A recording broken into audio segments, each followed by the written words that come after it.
Growing a business is kind of tricky right now. Supply chains are squeezed, tariffs and trade policies are dynamic, and cash flow, it's tighter than ever. You need clarity to come out on top. Without it, you risk falling behind. If only you could hop in the DeLorean and see the future, right? Thankfully, there's NetSuite by Oracle. NetSuite has real-time forecasting to help you move ahead with confidence. This is your AI-powered business management suite and the #1 cloud ERP. Trusted by over 42,000 businesses, NetSuite brings accounting, financial management, inventory, and HR all under one roof.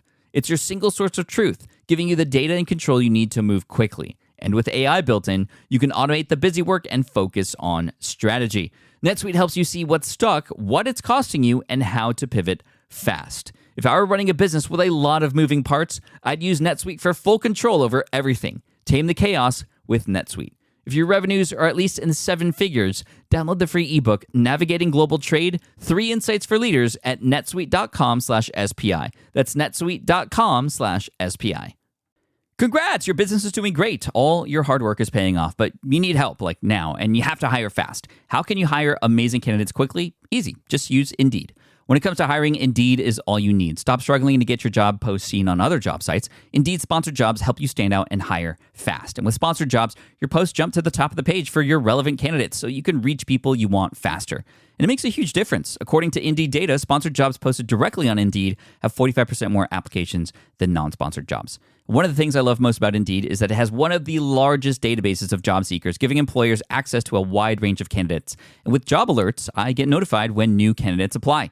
And with Indeed sponsored jobs, there's no monthly subscriptions, no long-term contracts, and you only pay for results. So how fast? Well, in the minute that I've been talking to you, 23 hires were made on Indeed, according to Indeed data worldwide. There's no need to wait any longer. Speed up your hiring right now with Indeed. And listeners of this show will get a $75 sponsored job credit to get your jobs more visibility at Indeed.com/SmartPassive. Just go to Indeed.com/SmartPassive right now and support a show by saying you heard about Indeed on this podcast. Indeed.com/SmartPassive. Terms and conditions apply. Hiring, Indeed, is all you need.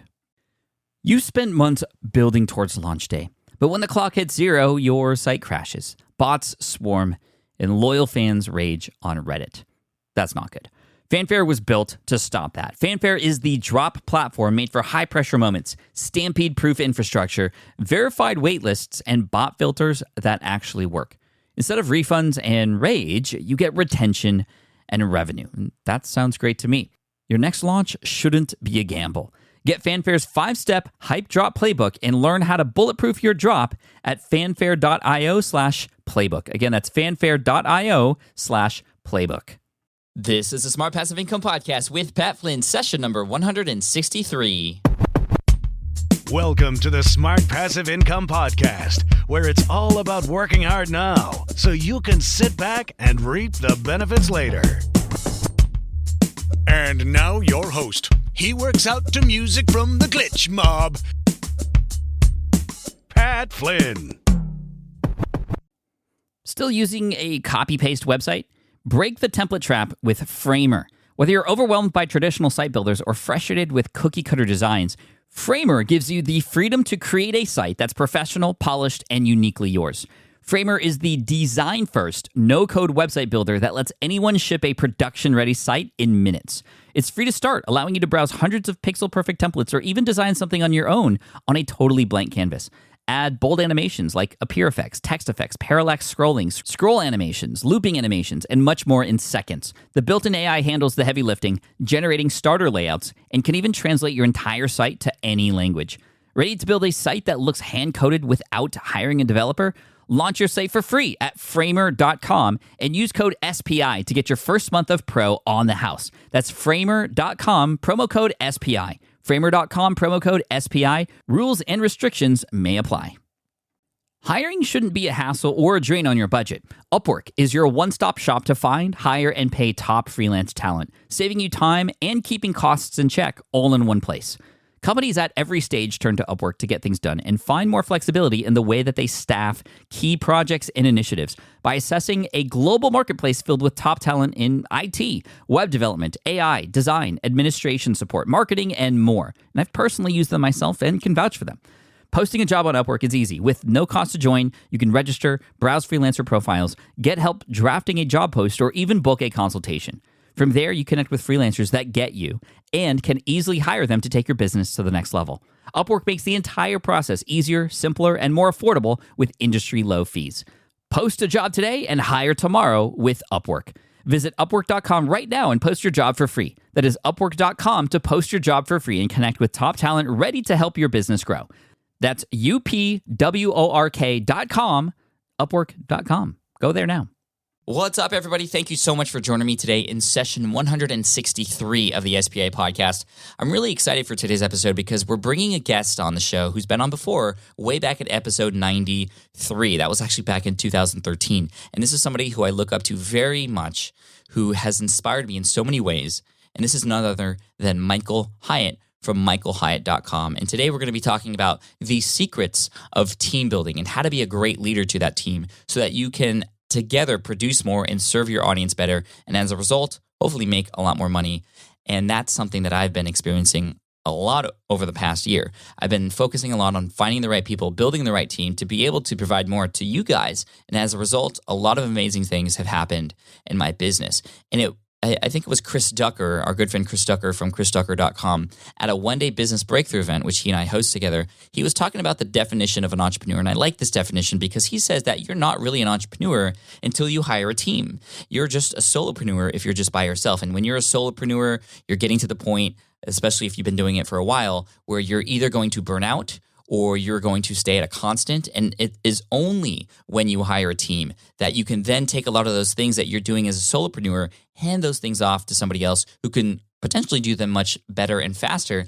But that clears your mind and it clears your schedule to be able to do those things that you should be doing as the business owner. And until you hire that team, you are not an entrepreneur, but just a solopreneur. And I like that. And I've experienced that over the past year, hiring a team and just the amazing things that have happened as a result of that. And for those of you who have been following me for a while, you might have noticed how many more things I've been able to get done. And it's not because I've been cloning myself, well, sort of, but really it's a result of finding other people to help me who share the same values as me, who understand what my goals are, and who can help me create and provide for you.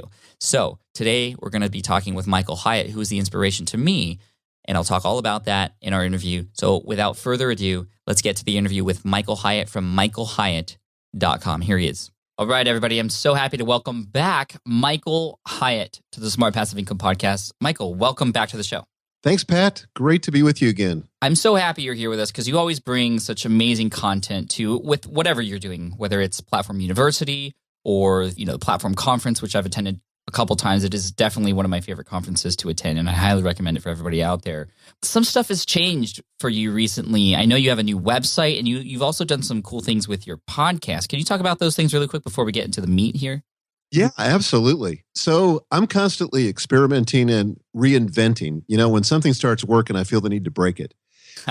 And so my podcast, the truth is with my podcast, for 100 episodes, I did it all by myself, me just talking into a microphone like I am right now, except nobody else in the room. And it was a monologue.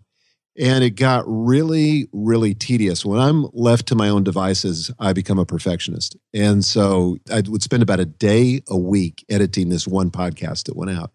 So I said, something's got to change, or I can't be productive in creating content. So long story short is I hired a co-host, Michelle Kashat, who is a longtime friend, and we just have amazing rapport. And we decided we're going to batch record these in a recording studio in Nashville. And I said to my team, I don't want to do any preparation. I don't want to have to do any of the post-production.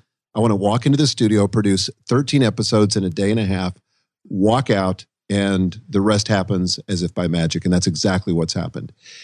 And so it's been amazing. It's restored my love for podcasting, and I love this medium. With regard to the blog site, we did a lot of reader survey type reconnaissance with my audience. And we wanted to freshen up the brand and make it more true to who I am and who I'm becoming. And one of the consistent things that we heard from my readers, and I mean, literally almost every day, people would write in and say, "You've become my virtual mentor." So my team said, we think that ought to be kind of the positioning, is that you position yourself as a virtual mentor to a lot of people who are looking for that online. Well, I resisted it for like 6 months. I felt like it was kind of audacious, a little pompous. Mm-hmm. And finally, they got me comfortable with it. And since we launched the site, which has been a few months ago now, the response has been overwhelming. I mean, people have just said, this is exactly who we see you as. So it's been a real confirmation. So that's it. I love that. The blog redesign and the new tagline and everything with the virtual mentor, I think it fits you perfectly. And it's interesting because even Michael Hyatt battles with himself sometimes, everybody, because you had your audience telling you exactly what they thought of you, yet here you are kind of being restrained of kind of that next step. What made you finally decide, yes, virtual mentors is the way to go? Well, I'll tell you, it was actually a late night conversation at my home. Ray Edwards was in town and he was staying with us. And I said to Ray, I said, look, you're somebody I really trust and somebody who's really mature and about my age. And I said, let me just show you these mock-ups for my site. And I just would love to get your opinion. I'm not going to prejudice you one way or another, but I just would love your input. He looked at it and he's very thoughtful. Mm-hmm. He kind of nodded a little bit. And then he just looked at me and he said, it's perfect. I love Ray. Ray and I are in a mastermind group together, and he has always the best advice. So if he just says nothing but that's perfect, then you know that what you have is great. He was so encouraging, and he's just such a great guy. I love his podcast too. And your podcast, I love the new direction. It's sort of batch process, like you said, and put out into seasons, which is kind of cool because then you have the option of either stopping it or keeping going with it if you'd like, which I think is really smart. But did you ever, you said you fell in love with it again. That means you kind of hated it for a while. Is that true? Yeah, that would be actually an understatement. Mm-hmm. I got to the place where I just dreaded it. When I would finish editing and uploading and doing all this stuff on my site, and I was doing it all myself. So when I would upload that podcast episode, I would feel about 2 minutes of elation, that finally, this is done for the week and I can do the rest of the stuff for this week. And then I would just have this cloud, the storm clouds would gather as I would begin to prepare. And that's just a signal to me that there's something wrong in the mix. Life is too short to do all this stuff you don't love. And I'm not above paying my dues, but come on, it's got to be easier than that. So at first what I did was I said, let me just outsource some of the pieces. So I'll have somebody handle the post-production. And again, I did everything from show prep to doing the editing, to doing the uploading, to doing the WordPress post. So I started just carving that up. And then I just got to the place where I said, I really think I would thrive in an environment where I'm being interviewed. And that's what we did. Yeah, and it's great, and you're amazing on it. And it's also a video show on, I believe you put it on YouTube and as a iTunes podcast, is that correct? Yeah, this is kind of a fun thing too. So because we were in a recording studio, my daughter Megan, who works with me in the business, said to me, she said, Dad, why don't we just bring in the video crew while you're doing the podcast, and then we'll be able to create a video podcast at the same time and get some juice into YouTube. And I said, great. So we've done that every time as well. And what have been the results from putting it into video format as well? Great. I can't quote to you the numbers here, but it's probably about our second highest referral site to the blog, right behind Facebook. Wow. That's huge. Ahead of Twitter. That's huge. So, okay, with the podcast, you had this sort of hate for the way you were doing it and you changed it, and that's great. For the blog, however, things weren't necessarily broken, but you decided to go with it anyway. And I think, you said yourself the reason why you like doing that is because you love to experiment and stuff. But how do people know? What advice can we give to people out there who are listening who, might be satisfied with what they have, but do need to keep going and push further? Well, I think it may be related to temperament, but I think you always have to be checking, and it's kind of a gut check thing. Is there congruence between what I'm about and what I'm trying to communicate to my audience and what my audience wants? So I'm looking for that kind of alignment between all those things. And when it starts getting out of alignment, as I felt it was, because it was really aligned around the idea of intentional leadership, which is really the idea of my company and still a very central framework for how I think about my life and work. But I thought there's got to be something that connects more from the audience's perspective. And plus, I just felt like, the design was a little bit long in the tooth. Mm-hmm. Right. And I've had a designer I've worked with for a couple of years that does an amazing job. And I just wanted to give him a crack at it so that all of our graphics began to line up and feel like they were coming out of the same brand. And the interesting question that came to mind is you have a theme called Get Noticed, which was a sort of a copy of your other theme. And now that you've moved on to this new theme, were there any implications there or something that you're thinking about in terms of the people who had your previous version? Maybe you'd be leaving them behind and thinking something was better, or is there another theme potentially going to come out? Yeah, the cool thing about it is the Get Noticed theme is really a framework more than anything. And so we had built, even my previous theme was a child theme that sat on top of that. And we made that child theme available to everybody. But we created this new child theme and put this on top of the Get Noticed theme. So this is still all I see. the Get Noticed theme. It's just a different child theme. And the best themes that are designed on top of Get Noticed theme are where people have done that. They've created a child theme. And so we probably will not make this one available to the public, only because what we started seeing was, and this is a tough one, and I may be wrong on this, but we started seeing a bunch of themes, a lot of blogs that looked like mine. Mm-hmm. And, I didn't feel that was good for creating a distinctive look for myself. I want to empower people to create their own look, but not just to mimic me, because that's not the path to success. You got to kind of find your own way. Yeah. I mean, I fully agree with that. Now, on this notion of, okay, you're not really sure if you should go to the next step, today we're going to be talking about building a team. And Michael, I don't know if you remember, actually, I did an episode where it was sort of very much in a NPR style with the music and, stories. And I actually played a segment of my talk at Platform Conference 2012 with me playing the trumpet. This is episode 138 of the Smart Passive Income Podcast. And thank you guys for that audio to put in there. But then I followed it up with, that was a life-changing conference for me for several reasons, just because the content was great and it was great to meet everybody there, but also because I saw what your team allowed you to do to put on that show, to be able to do that on top of everything else you were doing. It was really inspiring me to get me to think about, okay, how can I build a team now too to help me, just better serve my audience like you were doing to us. I mean, thank you for that. And thank you for your team. Your team is amazing. Every time I've worked with them, they've been great. And they've been very much an inspiration for me on how I've built my team. But it took me a long time to figure out that a team was exactly what I needed at the time in my business. Not everybody needs a team when they're starting out, but eventually everybody, I feel like, gets to a point where they need a team or else they're just going to stay the same. How would you comment on the fact that, a lot of people probably need a team, but aren't really quite up to the task of putting one together? Yeah, well, this is the challenge. When I left Thomas Nelson as the CEO, large publishing company, I had 650 people in my company. I had 10 direct reports, amazing executive team. And I left that to pursue my dream of writing and speaking full time. And so initially I thought, I just want something super minimalist, me and an executive assistant, virtual executive assistant, and that's enough. But what I realized is that I couldn't really create the impact in the world I wanted to have if it was just me. Because the truth is, I don't do everything well. In fact, to even say it even more strongly, I only do a few things well. There's a lot of things that I can do, but I'm out of my strength zone when I'm doing those things. And they either deplete me or I'm not as competent as someone if I would hire them.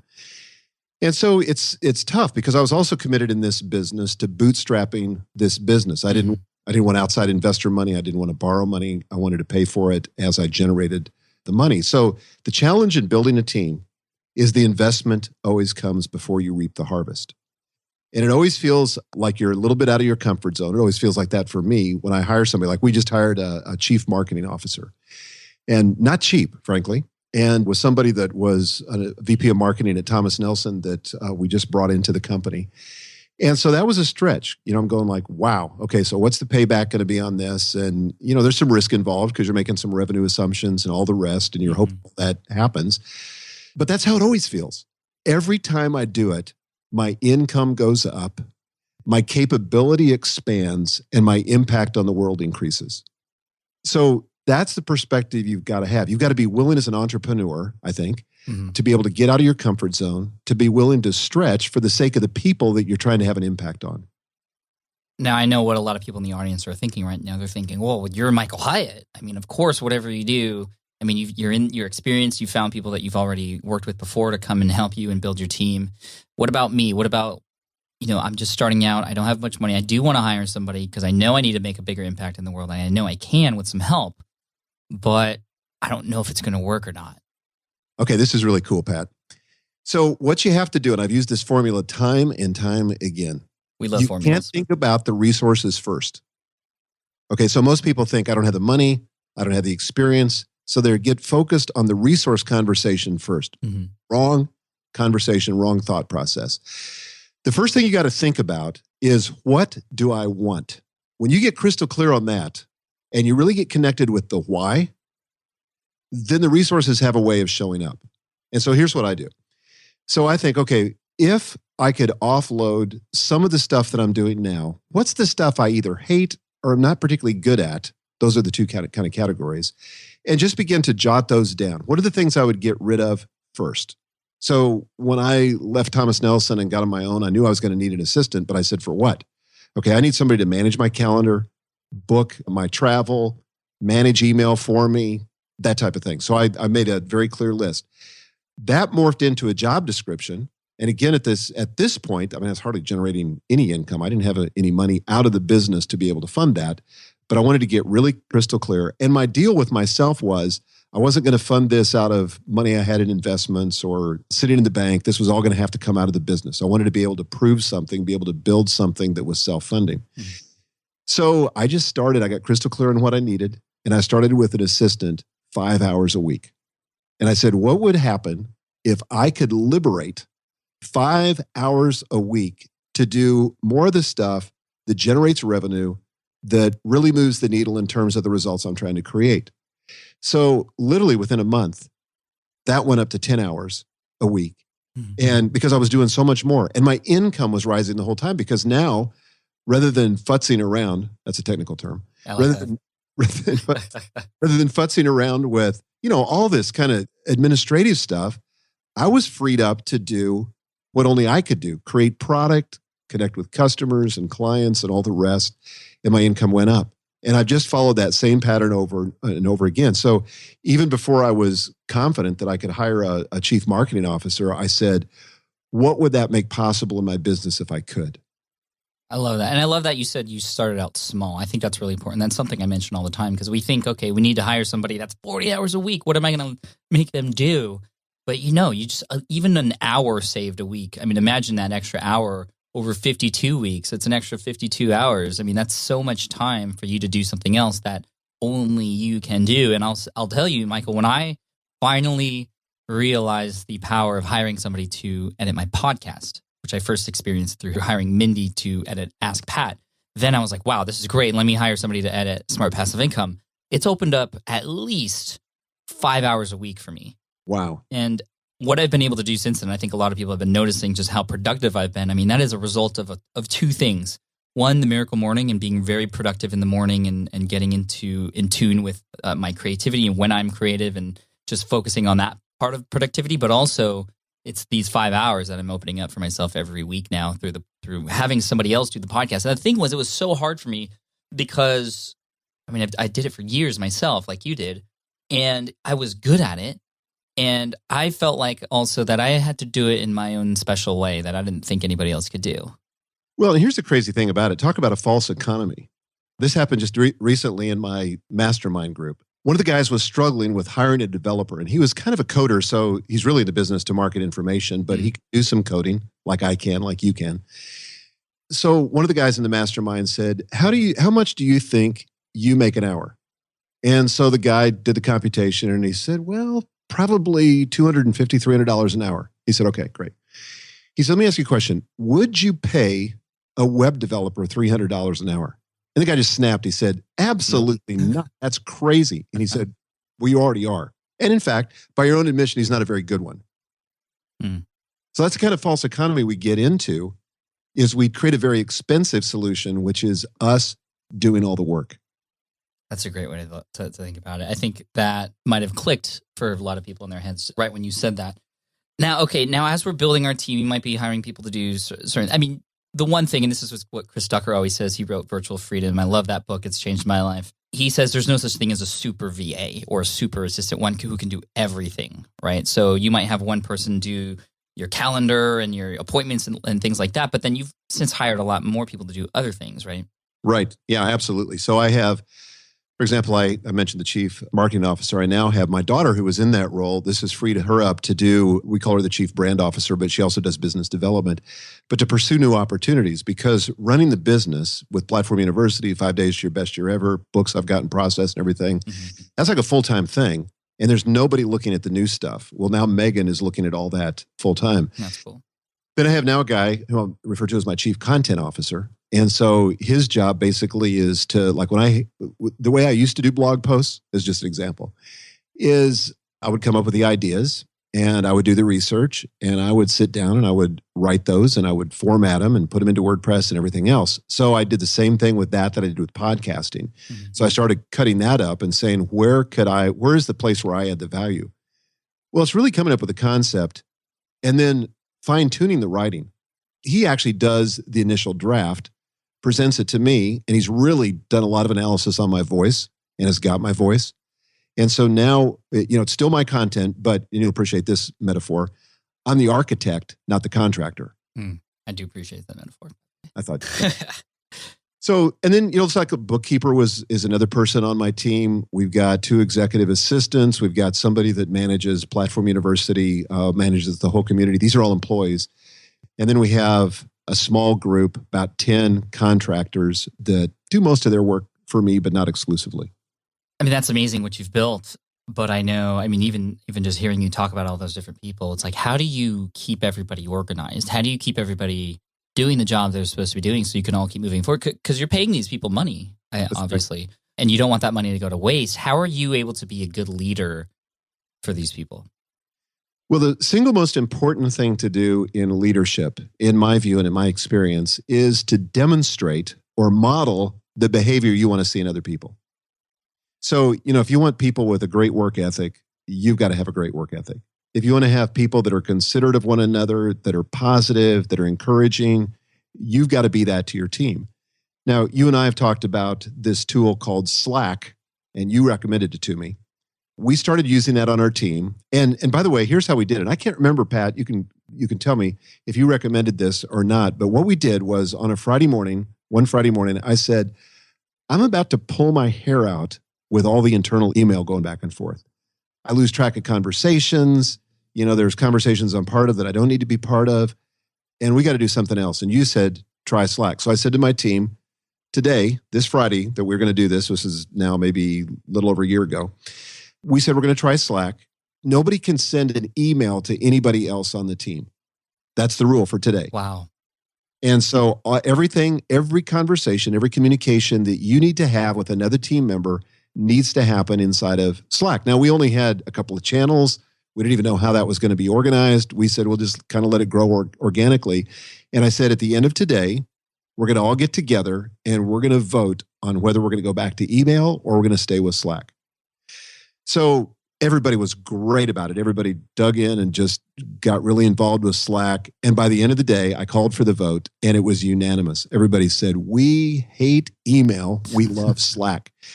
Now, what's happened to us? This is the amazing part of Slack and why I think this company has grown like crazy, is it creates culture. Culture is the most powerful driving force in your business. The kind of culture you create will either deliver predictably positive results or predictably negative results.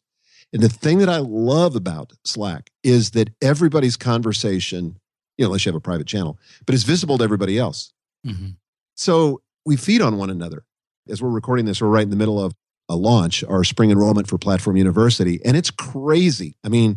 The ideas that are flying around in there, we've got a couple new team members. Another person we hired was an Infusionsoft expert, so that's all he does is Infusionsoft. And so, he said to me, we had lunch with him last week, Megan and I, he said, I am blown away by the team, just the ideas.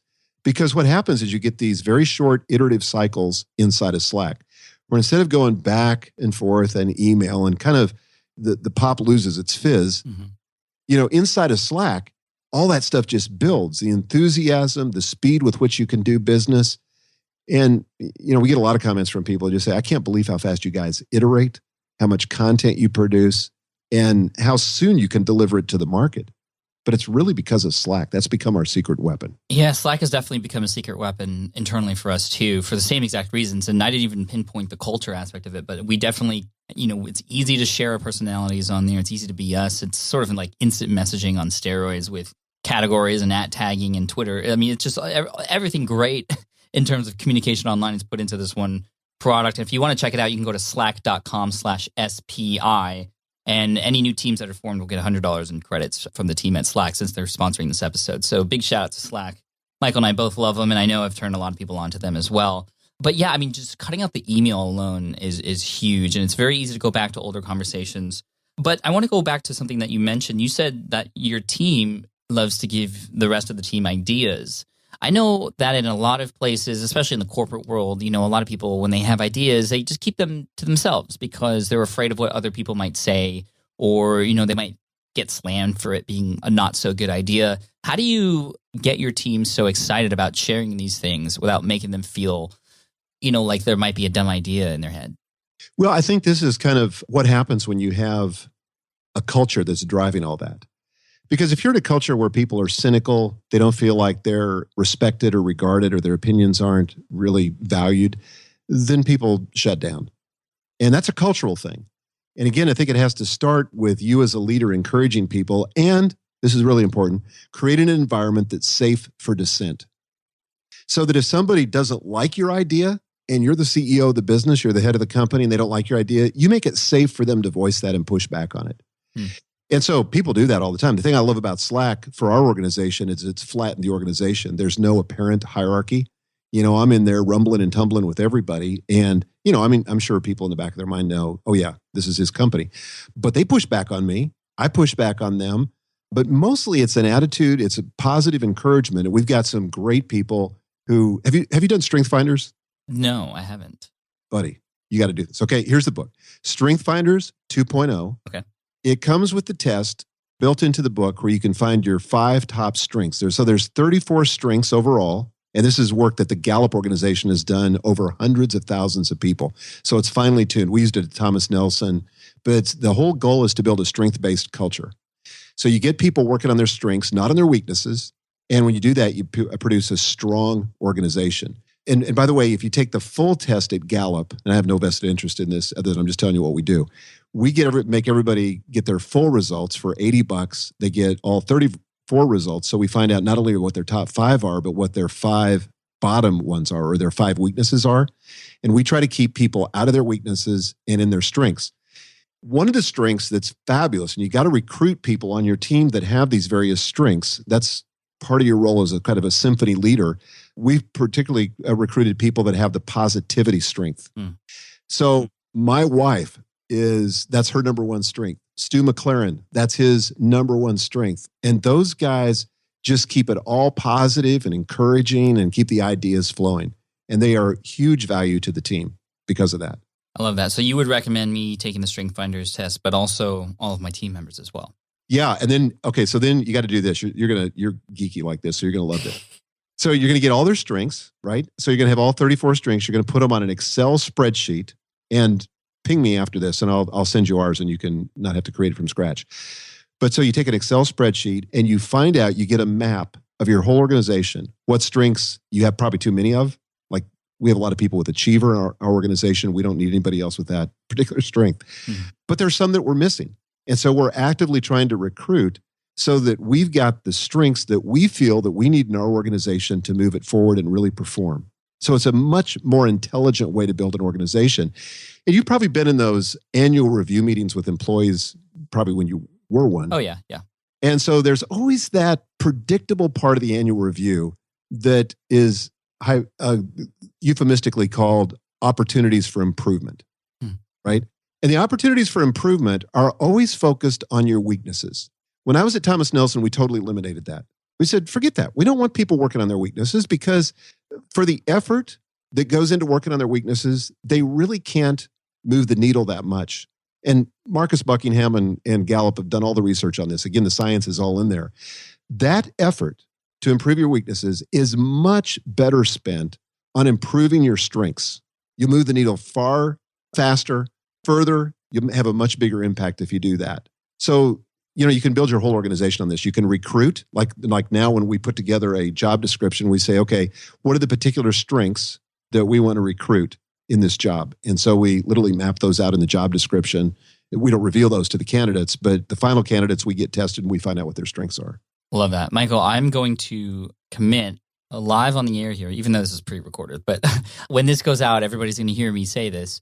I will take the strengths test. I will post it on the blog. And everybody else out there who wants to do this too, you could do this as well. I'll post it on the blog eventually at some point. And I'm going to require my whole team to do it too. Fantastic. I can't wait to see the results of that. I think you'll be over the moon. Oh, I'm excited. I mean, I know all my team members, obviously, and I know there are strengths and weaknesses. It'll be nice to pinpoint those. And I really, really am thankful that you talked about, working on what you're good at, optimizing those things that you've already have a head start with, and not really necessarily focusing on the weaknesses. Because I think a lot of us feel like we have to be this all-around, good at everything type of person, and I've always called myself the Pat of all trades because I've always tried to be good at everything. And as a result of doing that, and in the past, I know this, it has held me back from when I first started out and I tried to teach myself how to become a JavaScript CSS expert by spending hours on YouTube and taking, all these different things to try and figure out how to do web coding when I could really just find somebody to do that for me who would probably do it much better and faster than me. Yeah, absolutely. And when you work on those weaknesses too, I think it's really easy to make people feel bad and make them feel weak and make them feel like they're missing something. And when you can focus on their strengths and make them feel like my wife, Gail, I said she has positivity. Mm-hmm. Well, my daughters, I have 5 daughters. It used to drive them crazy when they were teenagers because mom used to always be so positive. She's always trying to find the silver lining. And now they really appreciate it. And now they say, Mom, we love it when you're positive like that because, we get discouraged and we need some encouragement. So it's great to make her feel good about having that kind of strength and really using it to kind of give her unique impact on the world. Yeah, that's cool. Is there also a Strength Finder category for artist? Because Gail is a great artist, I hear. Well, thank you. No, but there's some other tests that reveal that. We use a lot of tests here, but yeah, that one's not revealed with Finders. That's really cool. Now, in terms of being a leader, again, what are some of the biggest mistakes that leaders make? I want to make sure that I don't make big mistakes, obviously, for my team as well, where they would either get upset at me or angry or just feel anxiety whenever I talk to them. I want to avoid that. And obviously, CEO Thomas Nelson. I mean, what are things to avoid that we truly want to stay away from when we are building our team? Well, I mean, I've alluded to this, but, not walking your talk is a killer one because what that does is it undermines your credibility and it makes people cynical. And cynicism is a poison that if it infects your culture will destroy it. Mm. And so you've got to keep that from happening. I think another key is be willing to listen, really listen to what people are saying and make sure that you don't hire people that are all like you, and Strength Finders will help you do that. And don't hire people that always agree with you because that's, basically everybody ends up with the same kind of blind eye and you miss stuff. And I'm trying to teach some of our team members this now that when one team member disagrees, I'm saying, that's awesome. And we need to draw that out, become fascinated by why they're disagreeing with this direction, to be able to pull it out and find out what they're seeing that we're missing. Now, that doesn't mean that you always have to go in the direction of what that person sees, but they need to be heard out. And I like to distinguish in an organization between agreement and alignment. And so what you're after is not agreement, but you're after alignment. And the difference is this. Agreement is when everybody says yes, but they don't really support it. Alignment is when they're willing to support it, even though they may not agree with it. It's powerful. So to be able to have a vigorous discussion about maybe it's a change in strategic direction, we're not talking about some kind of moral thing here, but so like a change in strategic direction or implementation of, software package or whatever. And when people feel heard, even though the decision may not go in their favor or go in the direction they'd like to see it go, they can generally support it. And what I do after those vigorous debates, I will call for the question. I'll just say, okay, I've heard what you guys are going to say, and maybe I'll go away for a couple of days and consider it and come back and say, look, I heard everything that was said, including Bob's objection to this, and here's why I think you objected to it. Considered all that, but here's the direction I think we should go. And I want to know, and I ask each person, can you align with this direction? I love that. And I wait till everybody can align. And, I used to have a guy on my team, Thomas Nelson, Jim, who he might say, well, I don't agree with it, but I'm totally on board. I'm aligned with it. Now, what happens then is when they walk out of that meeting room and they meet with their direct reports, you don't have to wonder about whether your team's going to roll their eyes when they talk to other people about it, or whether they're going to be trying to sabotage you behind their back because they've already agreed that they're going to stand together and they're going to be aligned on it. This is huge. Organizational alignment is huge because when you don't have it, you create a lot of sideways energy and a lot of factions and political stuff that just doesn't need to be there and gets in the way. I love that, Michael. Thank you. Mm-hmm. How do you guys celebrate your wins? I mean, I know this is important because we do this in my team too, but once we finish a project or a launch or something, we celebrate and we do a number of different things to do that. How do you and your team do that? Well, if it was left to me, we would never celebrate wins. I am terrible at this. The only thing I can figure out is that my number one strength is achievement. So when I achieve something, when I've checked the box off, I'm looking for the next box to check. That's already done. So this is a case where, again, I had to recruit people that were better at celebrating. And my daughter is a great example. She's fantastic at this. So we just did this big launch this last winter of 5 days to your best year ever. It was our second year. We ended up putting 7,000 people into that program, more than doubled, almost tripled our results from the previous year. And so what we decided we were going to do is we were going to take our team and take our 5 top affiliates, and we went to a place in East Tennessee called Blackberry Farm. And it's a 5-star resort, unbelievable, amazing experience. Cost us an arm and a leg, but it was totally worth it. I think I saw pictures of that on Instagram, actually. Did you? Yeah. It's beautiful. So we had some people that that were affiliates for us, and we just had the most amazing time, and there was no agenda. It wasn't a mastermind. We weren't trying to get information from people. We just wanted to celebrate and thank these people.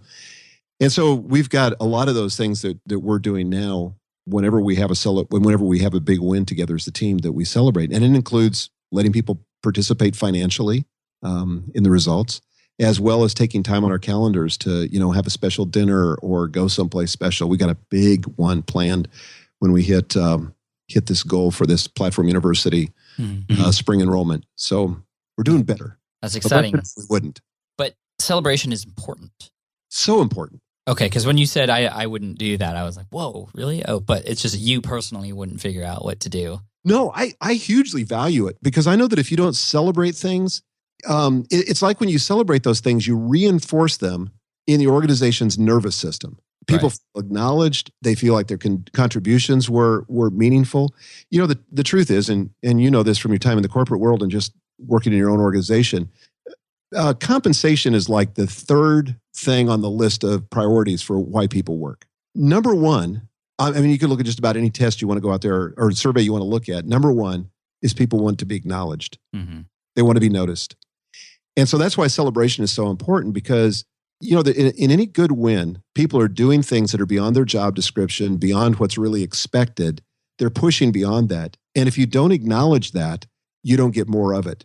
What you acknowledge and celebrate, you're going to get more of. Now, I know all that, which is why I hire people that are good at it. I'm just not very good at it myself. I see. So you said the top three things. You said acknowledgement, just so we could fill in the gap. Number 3 was compensation. Number 2 would be? I don't remember. Okay. Maybe like status or something. Yeah. Because everybody's so like, oh, this, like. Oh, I know what it is. I think it's autonomy. Okay. The ability to work without constantly being supervised and harassed. Yes, I think that would be it. I was going to go to title because that was a huge deal when I was in the architecture world. It was just what our title was. People would rather have a higher title than often higher pay sometimes. I know. I saw that in the corporate world too. It doesn't mean much to my team. They're like, leave me alone and give me some money and acknowledge me. Michael, this has been an amazing conversation. I mean, very helpful for me personally, and I know a lot of the other listeners out there. So just thank you so much for your time. We've talked about a lot of things. Obviously, the show notes will go to where they normally are. I'll mention that link after we get off the call. But is there anything, any other final tips in terms of team building that maybe we missed or, and obviously if there's something going on, I mean, you have a launch coming up. I mean, anything that you want to shout out and give a push for, let me know. No, I really don't. I just think, just kind of as a final thought is I really believe that everyone can be an effective leader. Your leadership may look way different from mine and ours may look way different from somebody else's. But once you tap into your unique ability and the contribution that you can make on the world, just use that. But being a leader is something that can be learned. And the most important thing is to have the heart for it and have the intention for it and just learn it, study it. I'm constantly improving. I'm constantly blowing it. And I just want to be a better leader because I want a more effective team because I want a bigger impact. Well, thank you, Michael. Thank you for your honesty and just everything you've done for us today. We really appreciate it. Thanks, Pat. Wow. I hope you enjoyed that interview with Michael Hyatt from michaelhyatt.com. It just seems like everything he says is a tweetable, right? Like everything is a quote. card that is just something worth being viral on Twitter. He's just so wise. He has a lot of experience, and I'm so happy to have welcomed him and featured him here in this episode for you and also for me, and I'm going to be sharing this with my team as well. All of the links and the resources mentioned in this particular episode can be found at smartpassiveincome.com/session163. And I also want to thank today's sponsor, which is Slack. Slack, we talked about in the episode already, but it is a game changer for communication within your team. It cuts out all the email. It brings together your work communications into one place. It makes them instantly searchable and available on any device. And their mission, Slack's mission, is to make people's working lives simpler, more pleasant, and more productive. And it will do that. Over 500,000 people and more than 60,000 teams use Slack every single day. My team uses it. Michael's team uses it. I've talked about Slack several times in the past. And check this out.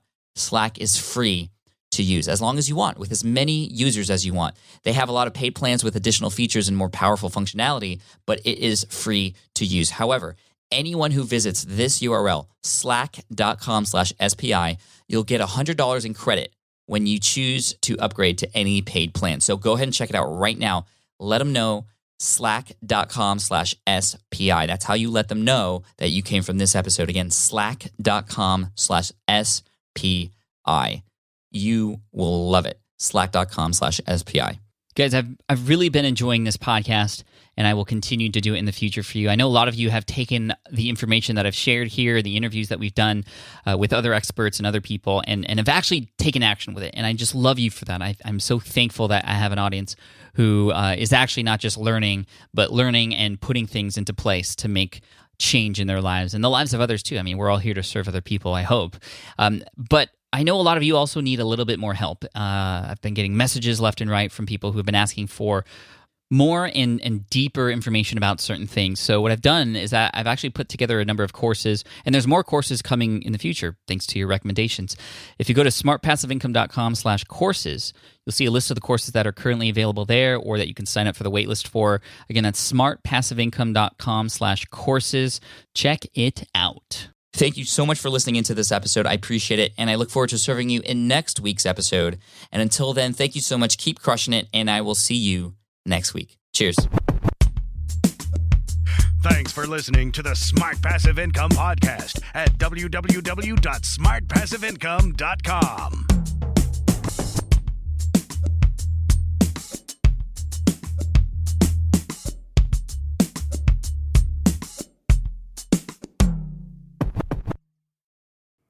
Hey there, quick pause here because I have to tell you about a tool that completely transforms the podcasting workflow, Riverside. I get it. I used to juggle multiple platforms just to record one podcast episode. It was exhausting.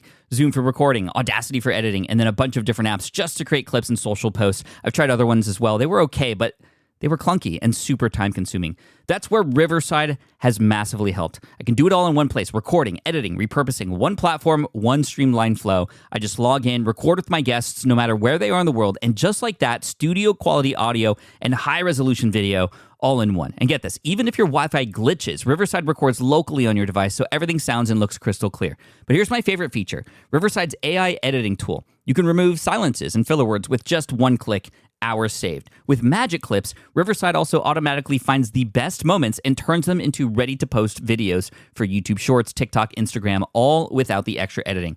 So if you're looking to level up your production quality and simplify your workflow, go to smartpassiveincome.com/Riverside and use code SMART to get 1 month free on the Pro plan. That's smartpassiveincome.com/Riverside, promo code SMART. It's built by creators for creators, and I think you're going to love it. I get it. You want to grow your business, but selling at scale feels overwhelming. You're drowning in complicated funnels, creating different lead magnets, or constantly posting on social media. And that gets exhausting fast, especially when you're trying to sell to hundreds or thousands of people. But what if you could sell at scale with a simple, powerful quiz? A score app quiz or assessment asks your audience key questions and gives them instant personalized results based on their answers. Your audience gets to know where they are now and shows them the steps they need to hit their goals. You can set up a quiz in minutes using Score App's templates and have a powerful lead magnet that'll do the selling for you. The best part is your audience actually wants to take this quiz, and you build huge amounts of trust before you even make a single offer. No hard sales, no chasing leads, just value at scale. Get 50% off the first 3 months using the discount code SPI. Just head to scoreapp.com/SPI. Again, that's scoreapp.com/SPI.